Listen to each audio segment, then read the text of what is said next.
hold on. If I'm gonna give y'all, if we gonna do print, y'all gotta make me feel like I'm Money Mayweather. Show it up, give it up for Floyd Mayweather.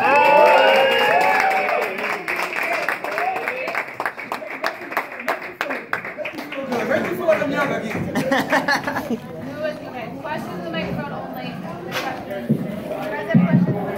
Right now. There you go, right now. Floyd, Brian Campbell, CBS Sports Stadium. Brian, you know I know you. We're talking to you again. There's been a lot of talk the last few stops about some of the comments that Conor had said. Did they cross the line into racial terms? What is your opinion on some of those? Did he go too far? I think that disrespecting my daughter, disrespecting the mother of my daughter, disrespecting black women, calling black people monkeys, is totally disrespectful. I have a diverse team, a diverse staff. And when I was young, I may have said some things that I shouldn't have said when I was young. But we live, we learn, and you don't say those things once you get to a certain age. It's all about growth and maturity. But it's total disrespect. Today he came out today and did it again. You know, you do not disrespect, I don't care if it's white women, black women, white men, black men, Asian, Latina, or Latino. You don't disrespect people. To get respect, you must give respect. And, you know, we live, we learn, and like I said before, as we get older, we grow, and we get wisdom, we get maturity, and I guess, you know, when you get older, he probably look back and say, you know, I shouldn't say that. Hey, Floyd. Good to see you again. Hey. Back in the ring. What I was wondering is, in your last several fights, going back a few years, you hadn't really done a lot of trash talking, actually, when you were fighting, you know, the Bertos and Pacquiao, even Guerrero, all through your Showtime contract, basically. I don't remember there being a lot of it. Has he awakened the Floyd we knew a long time ago? You mean the pretty boy? A little bit. You know, as far as the trash talk, you know, I thought back to like the Diego Corrales press. Well, I have to stand up for the Americans. I must stand up for us because he represents this country, and I represent the red, white, and blue.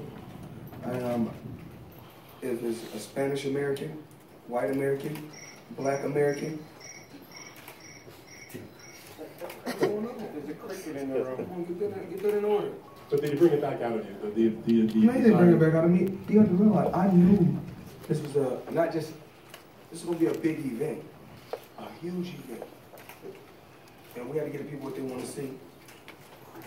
From your point of view, why do you think it's gotten so huge? I said to Leonard earlier, when I watched the Ontario press, or the Toronto press conference, it's the first time, I knew this was big, but it's the first time I thought it's going to probably break the record he made with Pacquiao. Why is it so big? Well, I just want to get out, we're going to talk about that. I just want to get on the record and let the people know, if we do break the record, only record I'm breaking is my own. So I just want to make that, I want to get that clear. Yep. Well, give it up.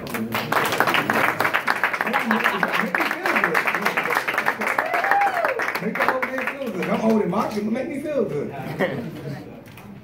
Boy, just one more question. Yeah, okay. You said, do I think it's going to break the record? But no, I want to know why you think this fight became so hot so quickly. Social media.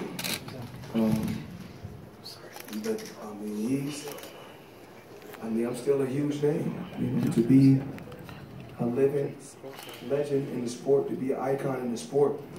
And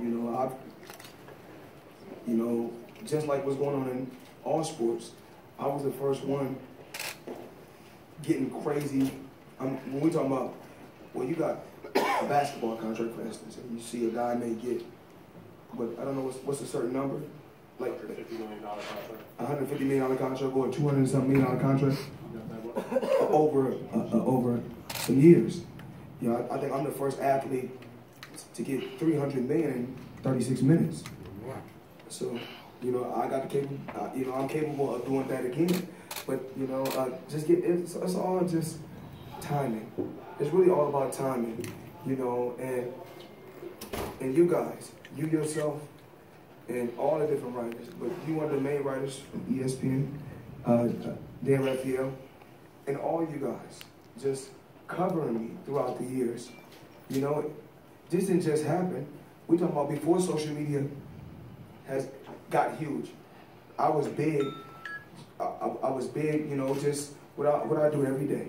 And I think about my career. You know, when I used to go watch Mike Tyson fight, and you know, the fans know me and they take pictures with me.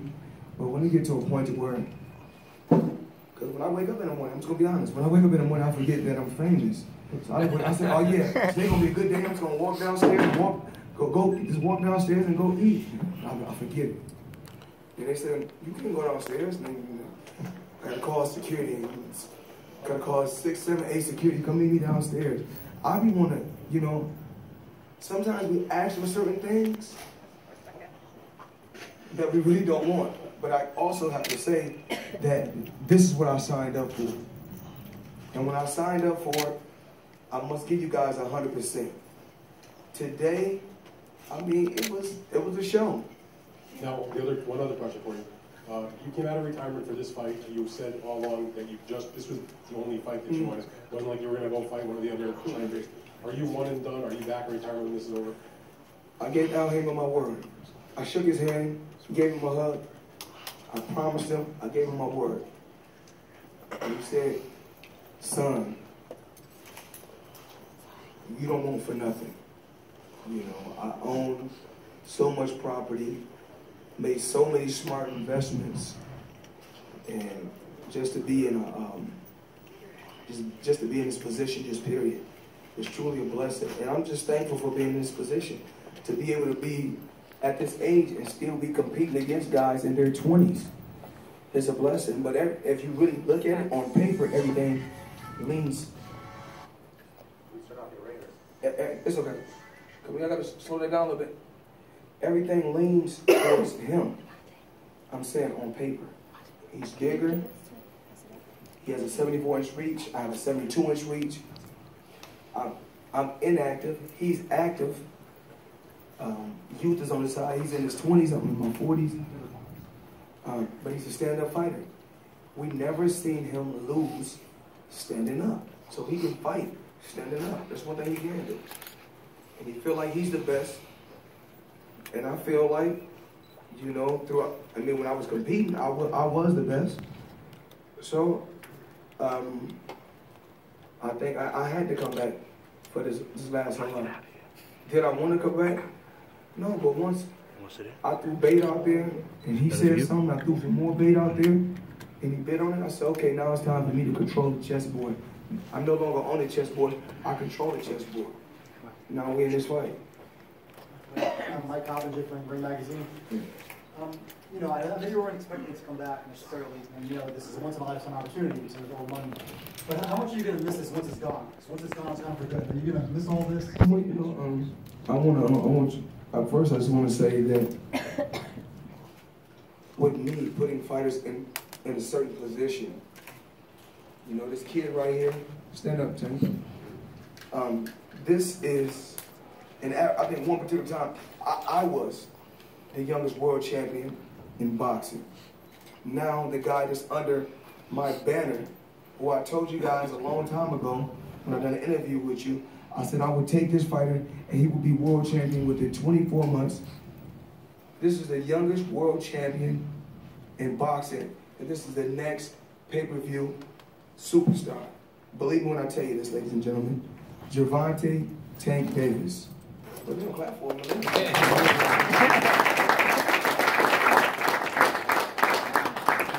Floyd Mayweather, Real Talk Boxing on your right. On your right. Yeah, I'm sorry. So coming out of retirement, you chose to face one of UFC's biggest stars. It's going to be a huge financial payday. You know what's crazy? I like what you said. One of UFC's biggest stars. But I'm the biggest star, because you always hear my name in the UFC or the MMA. Agreed. They're always talking about me. So even though I don't compete in boxing no more, you still got all these young guys calling me out. They're calling me out in boxing. They're calling me out in MMA. everyone is always calling me out. If I can ask you, everyone does call you out because that's the biggest payday they're ever going to make in their life, and you're a huge star, all right? With that being said, you could have came back and faced top welterweights, got another belt. You No. could have picked anybody you wanted. I talked about this before. I talked about this before. I come in and take my hat off to all those young champions. This move that I made right here is not on the chessboard. It's controlling the chessboard. I can easily fight anybody. Anybody. I can fight one of you guys. and make 35 million. But why I do that? My legacy is already set, my man. I don't need to do that. Dan, you think I need to do that? This business move that I made right here is unbelievable. They're gonna talk about this business move at Harvard. They're gonna talk about this business move at Harvard. So I want you guys to keep believing what they say. Mayweather, they call me every name in the book. He can't write, he can't spell, he can't read. Keep believing all that, okay? Okay, well, it's obvious I'm doing something right if I already made 800 million without no endorsement deal. And why would I come when they, Mayweather, he don't got no suit. Why would I wear somebody else's brand?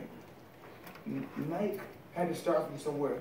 Adidas had to start from somewhere. Puma had to start from somewhere. I'm gonna build TMT from the ground up.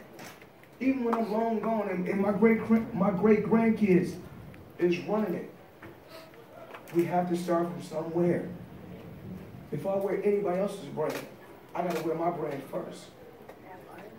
So, and McGregor, oh yeah, today, I'm not knocking him. Remember this, when I tell you guys, racism still exists. When I, Mayweather, was flashy, I've been flashy for years. Dan Raphael know this. Flashy, meat coats. And y'all know I've been driving Ferraris and Bentleys and Rolls Royces over 20 years. All this flashy stuff, I was doing it. Oh, he's arrogant. Oh, he's cocky. He's this. He's that. He's unappreciative. But then you take the same guy that's in contact sports, steal my whole blueprint, and he go do it, and they praise him for it. Boy. But these are the things that we don't see. We act like we don't see. But life goes on, and I will always stand my ground and believe in what I believe in. I believe in treating everybody fair. I believe in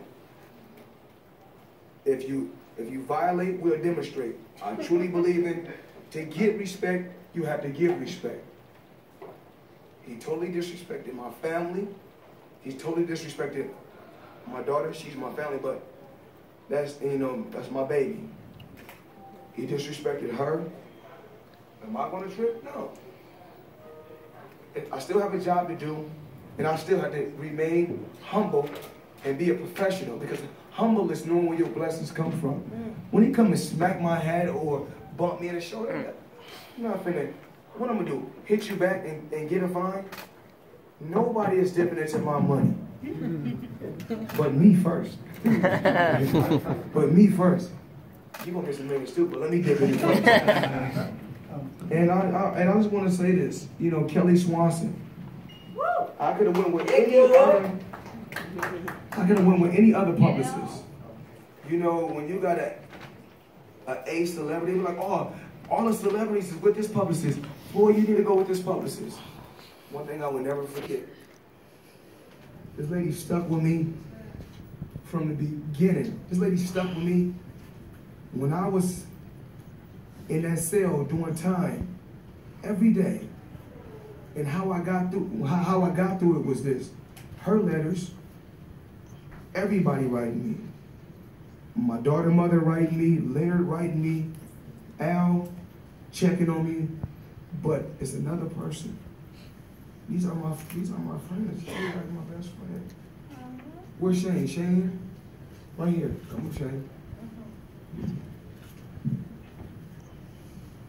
Okay. Yeah, Shane.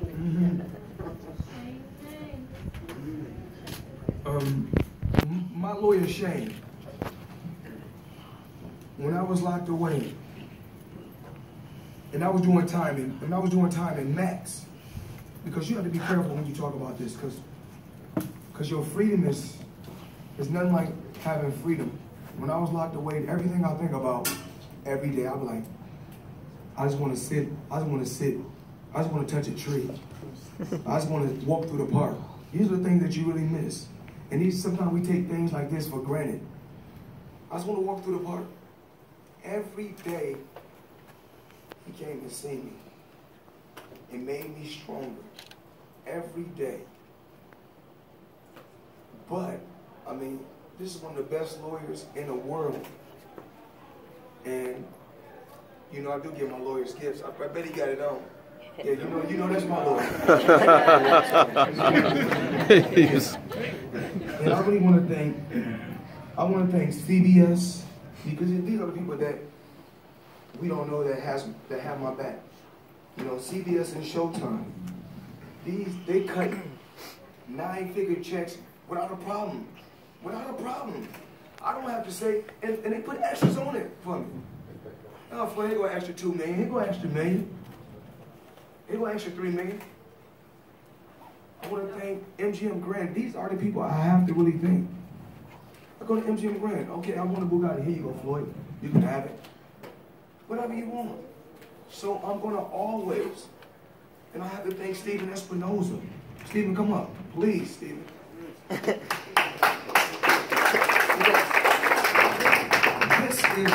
This is the man. This is the man that gave me the biggest deal. I don't know if it's in boxing or in sports, but we made a lot of money together. Steven, thank you. You're gonna give Tank some ideas. We got him. We're gonna get him a deal. You know, and every day what I try to teach to him, he gonna learn. I teach him. I don't want you to be able to buy a watch 1 or 2 times or 3 times. No. I want you to be able to buy a diamond watch every month, if you want to, if you choose to. But I'm older now, so you know, I got that stuff. I got 1,000 diamond X, 1,000 cars. I don't think about that stuff no more. It's about building brands. It's about helping the fighters around me. It's about helping this man grow. It's about helping Showtime grow and get more young fighters like this. And Richardson, this kid right here, there's another kid that helped Tank get ready for his world title fight. He's from Brooklyn. He's going to be world champion too. Y'all can mark my word, this kid's going to be world champion. He's a hell of a fighter. You know, I mean, I got so many fighters in here. You know, I'll be naming you guys all day. Floyd, you forgot about me. Oh, you forgot about me. and you know, but, I mean, you know, just being in the sport 21 years has been just a blessing. I'm glad I was a defensive fighter. If I wasn't a defensive fighter, I'd be gone by now. And Dan, I really want to say thank you. Just, I don't care if you wrote a good story about me or a bad story about me. You wrote about me. Huh? It doesn't matter. It doesn't matter. You wrote about me. You know, I say good story, bad story. Write about me. Keep my name out there. Keep me alive. As long as my kids and that one that's around me genuinely love me and know who I am, I don't care what they say. Floyd, you know, it's been a while since I remember you predicted the knockout, and you said on Tuesday that, you know, McGregor's either going out on his face or his back. So you're predicting a knockout? My thing is, either he gonna get me or I'm gonna get him. That's our thing. Either he gonna get me or I'm gonna get him. It's going, because my whole thing, every time they say, well, what do you be thinking about when you're going into a fight? When you walk, I got tunnel vision, I don't see nothing. I say it's gonna be what it's gonna be. The outcome is gonna be what it's gonna be. Once you get that mentality, or once you get that mind frame, you're okay. It's gonna be what it's gonna be. So you feel like this time you're going for the knockout? He coming for me, I'm coming for him. Simple and plain. This was Keith Ide from BoxingScene.com. Keith, I know you. I've known you for years. Familiar faces, you know. Yeah, I see you guys. tomorrow obviously will be the closest you come to Ireland on this tour and everything. What do you expect tomorrow to be like in London? Well, so we about to get on. Well, I let my security, you guys, y'all probably know Air Mayweather. We just did 20 You know, one of my minutes. jets, for this tour, Dude, if you want to ask him about taxes, you better ask him. Mayweather Promotions, we chartered a jet. You know, because I take a lot of people with jets. We chartered, just for us, we had to charter 3 jets. And I think I took my jet, but after this fight, you know, I'm getting another. Well, I'm getting the same jet that I chartered, the same new jet that I'm getting after the fight. Because I got 3 jets, but I want to consolidate down to 1. I want to consolidate down to just 1. Okay, you know, I got a lot of rich friends, so you know, they're like, oh, friend, the IRS. You guys can believe whatever you want to believe. I mean, you cannot defeat me. You can call me every name in a book. You can come at me different ways. It's not gonna work. Because one thing about me, when a guy is across from me, you know what he gotta say to himself? Damn. He gonna look around like, I'm fighting Floyd Mayweather. Remember, and when the bell rings, remember, nobody knows that square circle like me. I know angles. I know where to touch you at. I know what you do good. I know what you don't like. And I don't have to watch your tapes. No sorry, no sorry. That's something I'm blessed with. But he's unorthodox. So he's gonna bring something different to the table. They ask you questions like Floyd. He may hit you with an elbow. He may hit you with a knee. My job is to keep my composure and let the referee do his job. That's my job. Right here, Floyd. Hey. Hi, Floyd. Matt Cole from Art Voice of the Mac Life. People love you and people absolutely despise you. And coming in. I want to ask you a question. Okay. If it's something negative about Floyd Mayweather. No, it isn't. No, I'm not Okay, saying. sorry. Go ahead. But if it's something negative about me, Thank you. they're gonna put it on. That's gonna be the main story you're gonna see. Right? That's gonna be the main story you're gonna see. Yeah. But when I'm giving jobs to the Hispanics that don't have a green card and help them get their paperwork to become a citizen. I'm talking about when I've done that in the past. I'm saying throughout the years. In the past, I mean, come on. No, I'm not gonna do that. Talking about in the past, I live on the West Coast. And it's all about giving people a chance. It's all about giving people a chance. Somebody gave me a chance to be where I'm at. I love everybody around the world. I have a huge fan base. Well, my question, continuing along that lines, is, as I said, a lot of people have very mixed opinions because of what they've heard in the past. But a couple things happened tonight and events before tonight that I didn't expect, and I don't think anybody, certainly not in the UFC world, expected. Your comments to Dana White on stage, and then also, putting the spotlight on some of your younger guys.